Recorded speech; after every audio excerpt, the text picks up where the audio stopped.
Hello दोस्तों, आज हम प्राकृत संख्या के योग के बारे में जानेंगे। उससे पहले हम प्राकृत संख्या के बारे में कुछ जानते हैं। प्राकृत संख्या क्या होता है जानते हैं?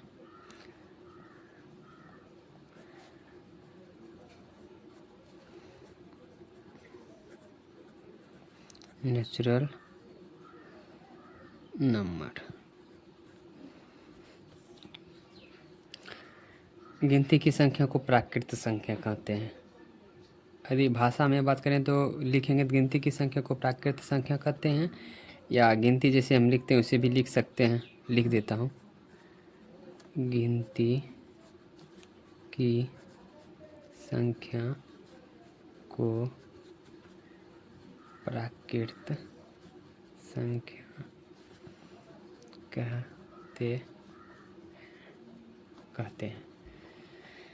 जैसे हम तरह हो जाएगा 1 2, जैसे गिनती होता है उसी तरह हो जाता है, ये अनंत तक चल जाएगा। ठीक है, इसको प्राकृत संख्या को सूचित हम सूचित n से करते हैं। ठीक है, सूचित n से करते हैं। अब प्राकृत संख्या के योग के बारे में जानेंगे। इसका एक फॉर्मूला होता है, प्रथम n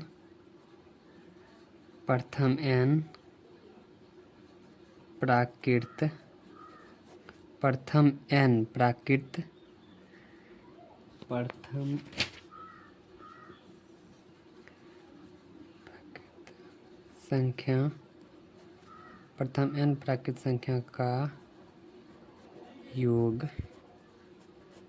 बराबर n इंटू n प्लस 1/2। ठीक है, पहले छोटा n बराबर छोटा संख्या लेकर देखते हैं क्या ये सत्य है, फिर बड़ा लेंगे।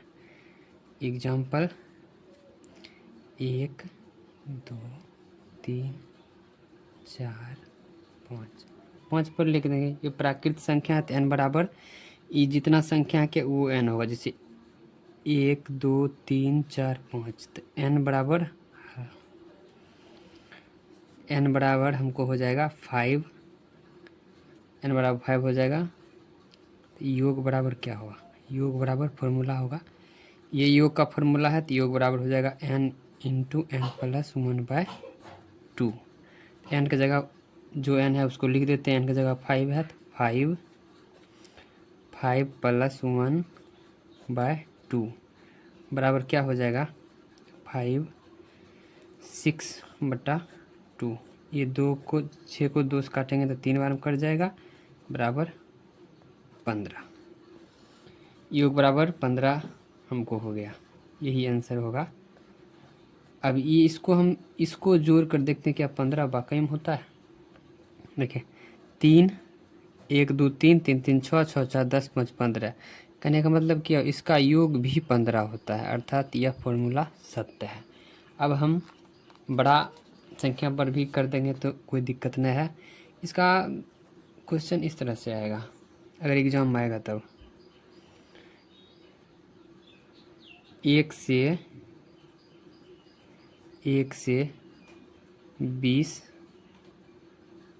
तक प्राकृत संख्या का योग ज्ञात करें। इस तरह का क्वेश्चन आएगा। तो हम 1 से 20 तक कहा है, कहने का मतलब क्या हो, इस प्रश्न को हम एक और भाषा में लिख सकते हैं, कोई दिक्कत नहीं है। 1 से 20 तक प्राकृत संख्या का योग कहा, तो इसको इस तरह से भी लिख सकते हैं, 1 2 हो गया, 3 हो गया, 4 हो गया, इसी तरह करते करते करते 20 तक कहा है। ठीक है, कहने का मतलब क्या हुआ कि n बराबर 20 हो जाएगा। ये प्राकृत संख्या है तो प्राकृत संख्या में 20 संख्या है तो n बराबर भी 20 ही होगा। तो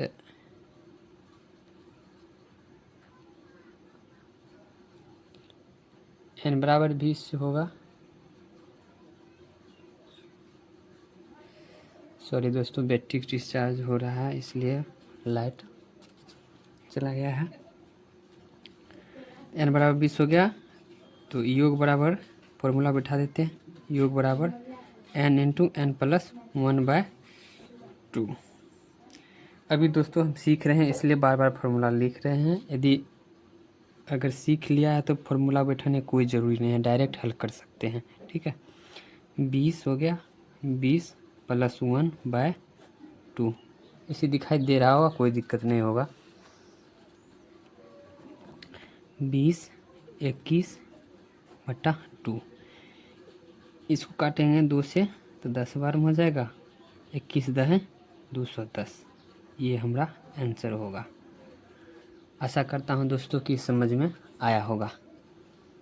ठीक है, अब हम दूसरा टॉपिक पर चलते हैं।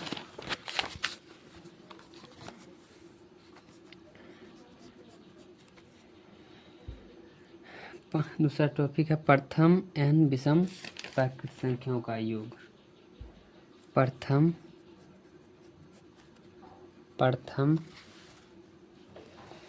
n विषम, प्रथम मतलब शुरू से, प्रथम n विषम प्राकृत संख्या का योग। इसका फॉर्मूला होता है n का वर्ग या स्क्वायर। ठीक है, अब किसी दोस्तों को पता होगा कि विषम संख्या तो सबको पता होगा।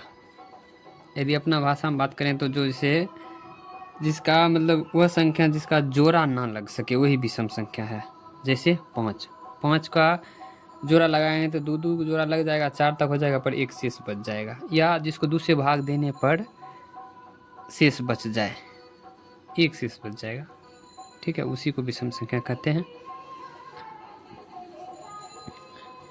इसका फॉर्मूला हो जाता है n²। देखते हैं एग्जाम्पल, 1 3 1 3 5। छोटा संख्या पर देखते हैं, अगर सत्य है तो फिर बड़ा संख्या यूज करेंगे। ठीक है, तो n बराबर हमको हो जाएगा 3। ठीक है, तो योग बराबर क्या हो जाएगा, n का वर्ग यानी 3 का वर्ग लिख देता हूँ, n का वर्ग यानी 3 का वर्ग बराबर 9। ठीक है, इसको जोड़ने के बाद 9 आएगा, 5 ये हो गया, 4 ये होगा, बराबर 9 हो गया। यानी कि कहने का मतलब ये फॉर्मूला सत्य है। ठीक है, अब देखो एग्जाम में क्वेश्चन किस तरह का आएगा। एग्जाम में आएगा क्वेश्चन प्रथम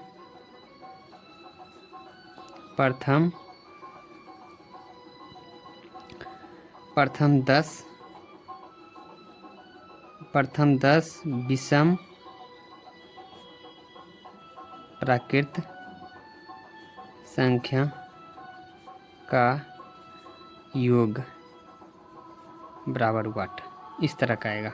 ठीक है, क्वेश्चन किसी भी प्रकार का है दोस्तों, उसको समझना ज़रूरी होता है। ठीक है, बस प्रथम 10 विषम संख्याओं का योग का प्रथम 10, तो कहने का मतलब क्या हो, प्रथम 10 मतलब n बराबर 10 हो जाएगा। ठीक है, कहने का मतलब हुआ कि इसका अगर इस प्रश्न को हम अगर दूसरे ढंग से लिखेंगे तो इस तरह से भी लिख सकते हैं। प्रथम n का बात किया ना, 1 हो गया, 3 हो गया, 5 हो गया, 7 1 3 5 7 9 11 13 15 17 19 10 वो पूर गया होगा, 1 2 3 4 5 6 7 8 9 10। तो n बराबर 10 हो गया, तो इसका योग बराबर क्या हो जाएगा, योग बराबर n का वर्ग यानी 10 का वर्ग बराबर 100। हमको यही आंसर होगा। ठीक है, एक टाइप का और क्वेश्चन आ सकता है, देखिए दोस्तों, 1 3 5 7 इसी तरह करते हमको सपोर्टेड मानते हैं 101 है, लास्ट में 101 है। इसमें n का पता लगाना पड़ेगा। n का पता लगाने का एक तरीका ये है कि 101 है ना, 101 से एक हल्का बढ़ा दीजिए, 102 हो जाएगा। 102 होने के बाद उसको आधा कर दिया जाए, 102 का आधा क्या हो जाएगा, 51 हो जाएगा। तो हमारा n बराबर 51 हो जाएगा। अगर इस तरह करते हैं नहीं तो इसके लिए एक फार्मूला होता है जो क्लास 10th में भी हम सब पढ़े थे एपी का। एन बराबर क्या होता है, ये अलग से है, A plus N minus 1 D. D हमारा सर्वंतर है, ए प्रथम पद, ए एन अंतिम पद, एन नंबर। एन बराबर अंतिम पद मतलब करने का मतलब 101 बराबर एक, ए हमारा प्रथम पद है 1 प्लस एन को हमको ज्ञात करना है, डी हमारा है द्वितीय पद में दूसरा स्थान से पहला स्थान घटा दो वही डी होता है, 3 में से एक जाएगा तो 2। अब इसको हल कर देते हैं, इधर एक आएगा तो ई प्लस में, इधर आएगा तो माइनस में हो जाएगा, कहने का मतलब 102 ई भाग में है, इसको काट सकते हैं, 50 बार में कटेगा, 50 बराबर एन माइनस 1, ई माइनस में इधर आएगा तो प्लस में हो जाएगा 51 एन। कहने का मतलब कि ऐसे भी 102 करने का आधा करने के बाद एन बराबर 51 ही आता है और ऐसे भी 51 आता है ये। लेकिन दोस्तों ये फॉर्मूला हो जाता है, अगर सब्जेक्टिव क्वेश्चन आता है तब इस तरह हम हल कर सकते हैं, लेकिन ऑब्जेक्टिव आता है ना तो हम मुजावानी करने की ज़्यादा कोशिश करते हैं। ठीक है, बात समझ में आया होगा। अब हल करते हैं, एन बराबर हमको 51 आया, योग बराबर क्या हो जाएगा, योग बराबर एन का स्क्वायर। अब एन का स्क्वायर दोस्तों कीजिए, एन का स्क्वायर क्या हो जाएगा, एन का स्क्वायर हो जाएगा